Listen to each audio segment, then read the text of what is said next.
You know the town, the one just over the county line. The one with the good Chinese restaurant and the movie theater that smells of popcorn. Good smell. Good people. My stake in the town, a business, a building. That is when I finish paying off the mortgage in 15 years. I assume I'll be around in 15 years. That's something you have to assume, or else there's no point in assuming.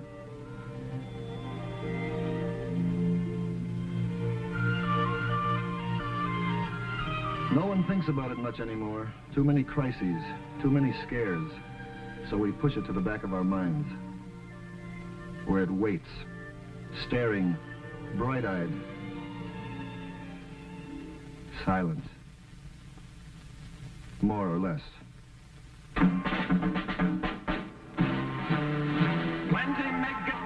Number of family fallout shelters planned or begun in our town in the last 2 years, 189. Number completed, 5.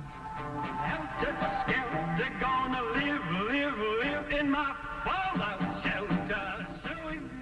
Some say it was apathy, indifference. Others say it was all that talk about standing at the door of your home shelter with a gun and shooting your neighbor down if he tried to get in. That didn't sit well with our people. But the coming of the National Shelter Survey and the idea of finding community shelter for everyone seemed to put the matter in a brand new light. Schools, hospitals, commercial buildings, apartment houses. 168 potential community shelters which could accommodate our entire population, plus any additional shoppers or workers who might be in the area during an attack. The hypothesis then, Mr. Mayor, is a nuclear attack. William Albemarle Groves, senior member of our Common Council, and one of the town's most trusted and respected citizens. That is the hypothesis, Mr. Groves. Unlikely, but possible from a military point of view. Your job depends upon accepting that as a premise, does it not? Dennis J. Allen, our Civil Defense Director. Shall we continue, gentlemen? By all means. The use of private structures will, of course, be up to the individual owners. But people like School Trustee McCardle have allowed the government to survey their buildings, to mark them as shelters, and to stock them with essential supplies. Well, don't make a hero out of me, Mr. Mayor. I was opposed to the idea at first, but the people in my building wanted a shelter, and I wanted to make them happy. It was just good business. Well, underneath it all, people like to know that there's somewhere to go if it happens. A bank, a store basement, a school.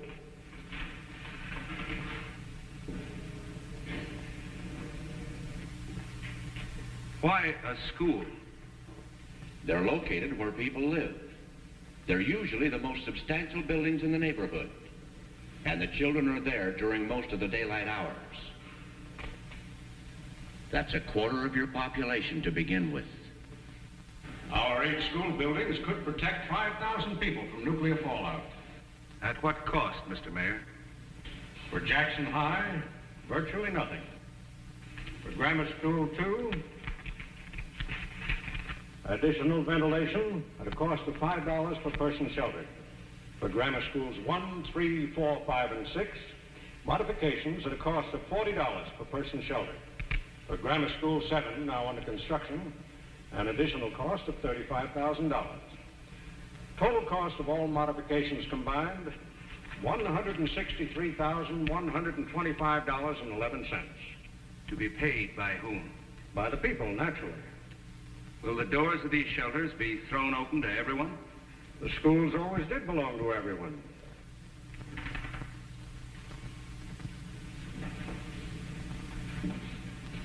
Who's to pay for supplies for these shelters? All stocked by the federal government. Food, water, medicine, radiation measuring instruments. Yes. Who guards these supplies against vandalism? Who administers the shelters, conducts shelter drills, trains the people in medical aid and in the use of these radiological gadgets? Well, those things can be worked out. Or dropped entirely, Mr. Mayor. Not only is this not a matter for the schools, but in times like these, I can think of no more futile, negativistic approach than burrowing into the ground, and at these staggering costs. We can raise the money. And do without furniture, books, A cafeteria for Grammar School 2. More teachers for Grammar Schools 3 and 5, where we already have more than 40 pupils in a class. We want them to be 40 live pupils. I want them to be 40 live pupils, too. But I deny the issue is survival. Because for the first time in human affairs, to kill is to be killed, and to let live is to live. An uneasy balance, to be sure, but the beginnings of peace. Now, if we're going to spend our money, let's spend it bolstering peace. Best fallout protection we have. We all believe in working for peace, but that doesn't mean we can't take reasonable measures for defense. What is a reasonable defense against total destruction? Tell me what will be left for those people when they come up out of their holes. Shall we begin with life?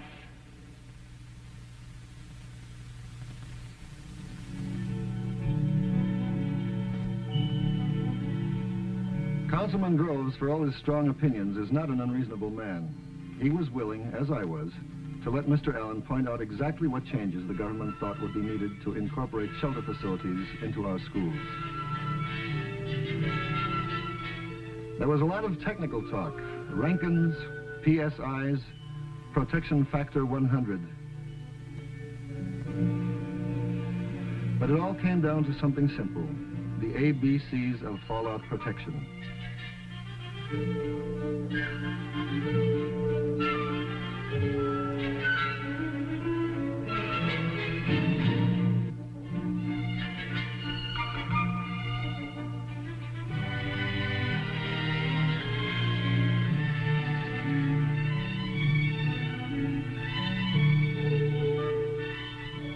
The walls and ceilings have to be thick enough to withstand deadly amounts of radiation.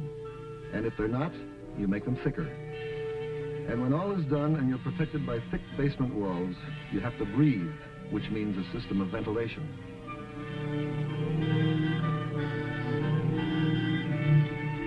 And drink, which means a plan for storing water.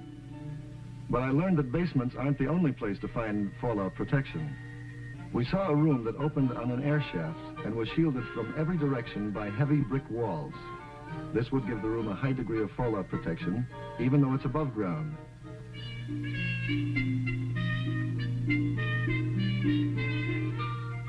Rooms like this, and windowless rooms in the core of a building, can increase the shelter capacity quite a good deal. God grant they never have to be used.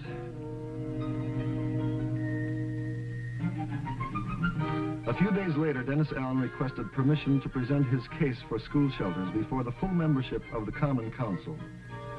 He elected to do so by showing us films that arrived from Paducah, Kentucky. The Concord School had basement windows just below ground level. The windows had to be shielded. A local contractor donated cement blocks. The men of the town laid the blocks and shoveled earth between the blocks and the building foundation. Then flowers were planted along the new wall of defense. An independent power supply was installed for pumping water and providing lights. Eventually, the new shelter for 600 persons was stocked with a 2-week supply of food, which is maintained at all times. If Paducah could do that much by itself, why couldn't we do as well?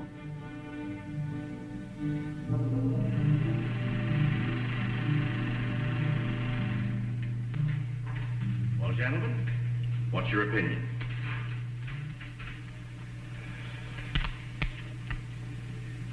Gentlemen, I have a list here of some 370 items vitally needed by the public. It was quite a list. It not only covered our schools, but took in everything else needed by other departments of our city government. And it was obvious that, in his opinion, all these needs were more immediate and far more urgent than fallout protection. And so it went for 45 costly minutes before he moved that the council table the motion, put the proposal aside, at least for the time being, which in this case could mean forever. The count, 2-4, 3 against any immediate consideration of putting shelter in our schools. Dennis Allen does not give up easily. He persuaded Mr. Groves to accompany him to a model community shelter that had been set up in a neighboring county. A shelter that doubles as a meeting place for civic groups, proving that money for fallout shelters can also buy useful peacetime facilities. Allen also demonstrated the use of what Groves had called a radiological gadget, a dosimeter.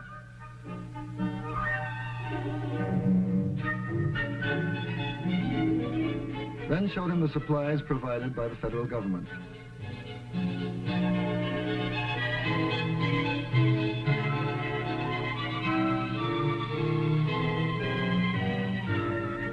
But if a change was forthcoming in Groves, the dent was still to be made.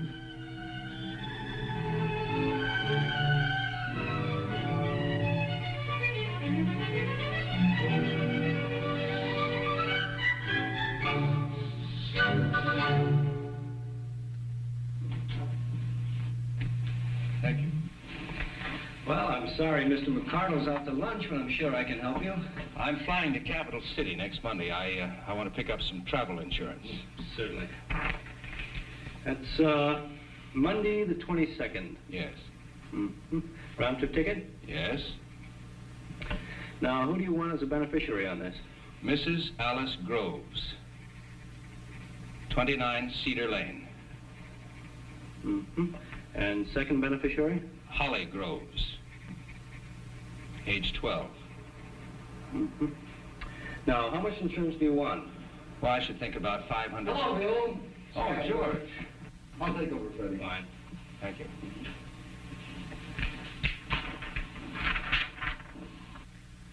Travel insurance? Yes, Good policy. I'm sure it is.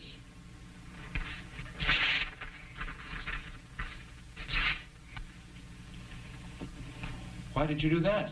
Simple. I don't want you to waste your money. But you said it was a good policy. Do you realize what your chances are of being killed in an airplane crash? No. About 1 in 350,000. Practically negligible. People are killed. People are, that's true. But chances are not you with odds like that. I'm sure you can find better ways to spend your money. Well, George, I'm not doing this for myself. Yes, you mentioned your wife and child as beneficiaries. Don't they love you? Well, of course they do. How much? Very much. Well, then if you got killed, chances are they wouldn't even want to go on.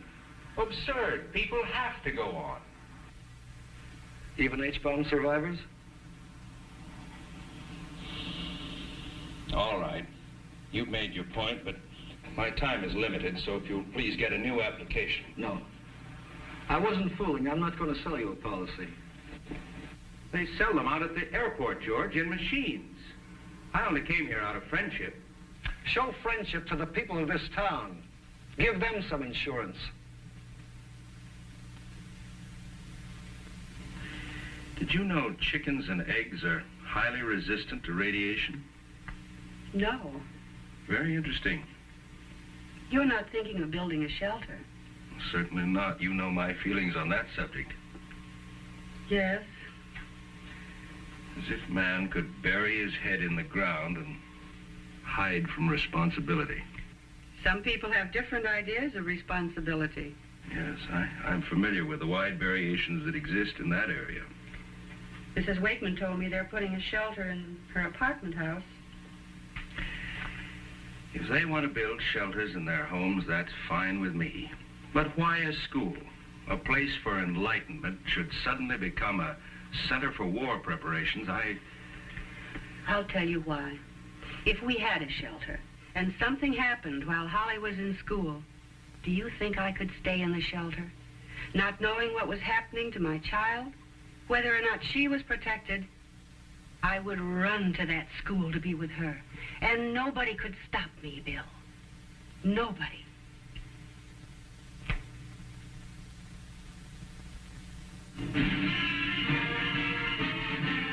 It was 2 weeks later, at a public meeting in Jackson High, that I saw Councilman Groves again. First item on the agenda was a plea for money for the high school band. After which Mr. Allen had permission to address the group on community shelters. As always, he included a definition of fallout. When a nuclear weapon explodes, many tons of vaporized earth are sucked up into the cloud, and there they become radioactive. These radioactive particles fall back to the earth up to hundreds of miles from the point of explosion, forming a dangerous blanket over buildings, fields, and roads. Exposure to a large amount of fallout radiation can cause severe sickness and could result in death within a few weeks. But the danger is a temporary one, since fallout decays rather rapidly after a nuclear blast. 7 hours later, radiation level is down to 10% of the original level. 2 days later, it's down to 1%. 2 weeks later, down to 1/10%, which means that the first 2 weeks are the critical ones in which to be sheltered, assuming, of course, that you have survived the initial explosion. Question. Yes? How far do you have to be from the blast to live through it? Well, let's take a 20 megaton surface burst. You would have a good chance of surviving if you were more than 12 miles from the point of detonation, provided you knew what to do. Well, what do you do? A number of things. The first sign of a nuclear explosion is a blinding flash of light. That means about 3 seconds before the heat or thermal wave. During those few seconds, you should try to get away from windows and behind something solid. That would minimize the burn effect, which lasts about 5 seconds. Then you would have about 1 minute to seek maximum cover before the blast. If possible, go below the surface of the ground. After the blast is over, the fallout will not begin for at least 30 minutes. Time to reach a shelter where you can remain for several days. How do you know when to come out? In a private shelter, you'd be notified by radio announcement. In a mass or community shelter, the director would tell you when it's safe to come out. Who's he? He's the man in charge of the shelter. He'd be somebody in your neighborhood with leadership experience. Suppose the director doesn't get to the shelter in time. There's a regular chain of succession. That's all worked out in advance by the community. What if I'm in one shelter and my husband's in another? Is there some way we could communicate? You sure he'd want to, Harriet? There would be regular radio broadcasts with news of survivors and outside conditions. If we're going to have community shelters, why are they still pushing family shelters? Or do I just have an old pamphlet? The family shelters are still the best answer for people on farms or in other isolated areas. And if the people in the cities and towns want extra protection at home, we certainly don't discourage them. What happens when you come out of the shelter? Is there anything left outside? The fact that you've survived the initial blast will mean that a great deal remains outside. There'll be decontamination teams trained to clear necessary surface areas, such as stores where food supplies exist. Will the food be safe to eat? Most of it, yes. Canned foods and packaged foods are safe if the outside containers are washed. Fruits and vegetables can be eaten if they're washed and peeled. And meat that's been covered is fine if it hasn't been spoiled by lack of refrigeration. And can you drink the water outside? Water from most underground sources. Water that's been in pipes or tanks is fine. As for rivers and streams and lakes, normal flow and settling will get rid of most of the contamination within a few days. May I say a word, sir? Yes. I've been sitting here for 15 minutes listening to you, and I'm appalled that you would lull these people into a false sense of security. I wasn't aware of any lulling. Why, you gave me the impression that we would be safe in these so-called community shelters. Safe from fallout, yes. Is it not a fact that blast and fire are by far the most deadly of all thermonuclear effects? And that when the bomb hits, our homes will be pulverized? That would happen within a few miles of the burst, in a direct target area. I'm speaking of places where there are survivors. Do you mean to imply that we would not be a direct target area? I don't know whether we would or whether we wouldn't. Not a direct target area with our up-to-date chemical plant and our modern county airport only 2 miles away? I can tell you from reliable sources that the enemy wouldn't have enough weapons to hit every plant and every population center in the United States. And I say we're a prime target area, sir, and that nothing can save us. You're making a lot of assumptions, sir. I'd like to point out that... May I have your attention, please? Please, may I have your attention?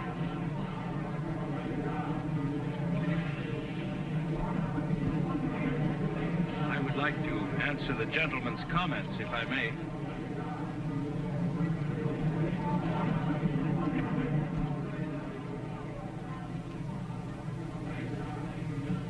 Sir, your remarks are familiar to me.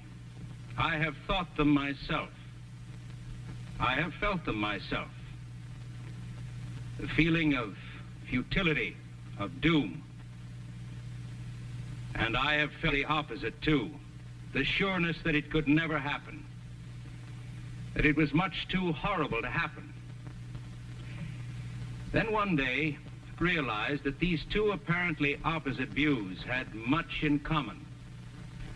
Both led to complete inaction. Both allowed me the leisure of doing nothing of my unique predicament as a 20th century man. I had faced two possibilities: world peace and world destruction. I was notably reluctant to face the third,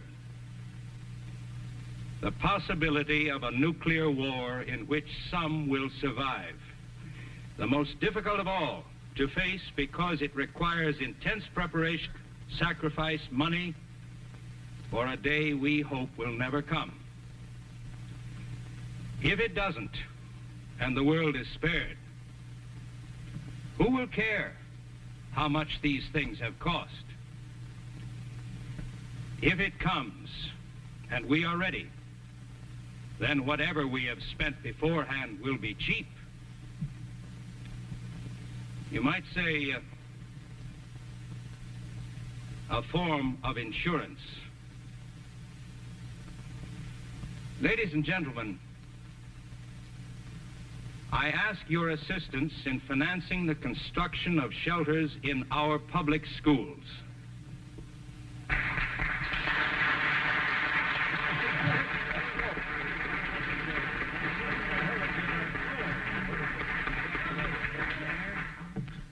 Tomorrow morning, I shall propose to the Common Council an ordinance by which the town corporation will share those civic groups who wish to contribute the expenses of incorporating shelter facilities into our public schools.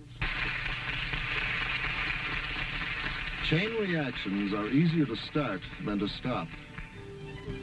Within a few days, plans were drawn up for a shelter in Grammar School 2, a shelter that doubled as a badly needed cafeteria.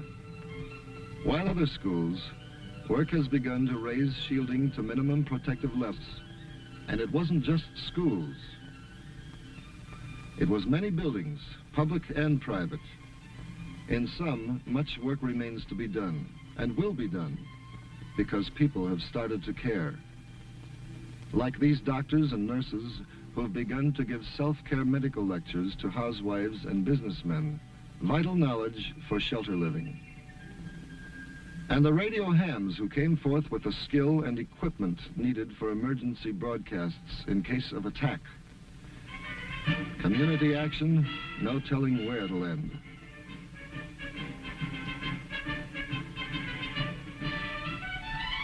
You know the town, the one just over the county line, the one with a good Chinese restaurant, and the movie theater that smells of popcorn. Come around and have some.